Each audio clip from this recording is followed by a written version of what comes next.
Tonight's heats. There's 5 in all, and they'll all be run over the sprint distance of 1,609 metres. It's the type of racing, this sprint racing, that requires some very special driving skills. Fred Kersley is the most successful reinsman in the history of the sport in Australia.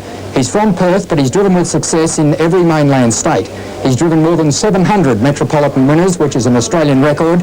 He's finished second in this championship twice, and on no less than seven occasions, he's driven a horse that's broken the 2-minute barrier for the mile.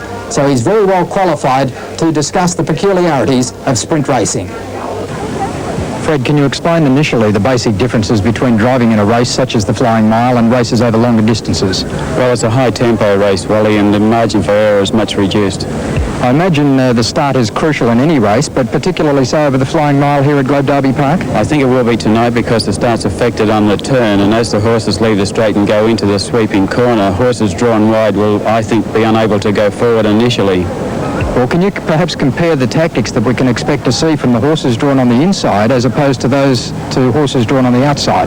Well, the horses on the inside will be favoured by the draw and hold up there in the early part of it, and I guess then they'd like to slacken the pace a little bit, depending on the ability of that particular horse that led. And that's the only part of the race where I see the horses drawn bad have got some chance to get into the event. What would you expect drivers on the outside, and you're one of them, to do initially once the barrier gates are released?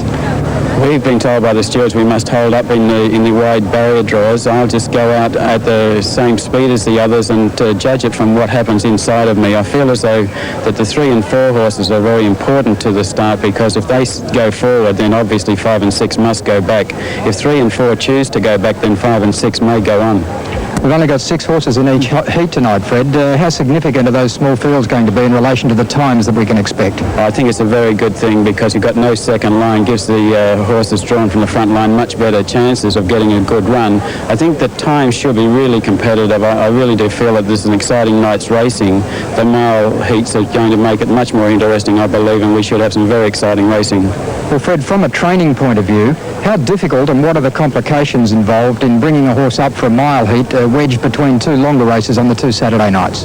Most difficult, Wally, because with the Wednesday night tonight going the mile, and we almost double the journeys through to Saturday night, and whereas we've just talked about the speed that's going to be on and the tempo will be increased, when we come into the longer race, the staying race, almost the Melbourne Cup if you like, then we need the horses to settle and relax and conserve their energy.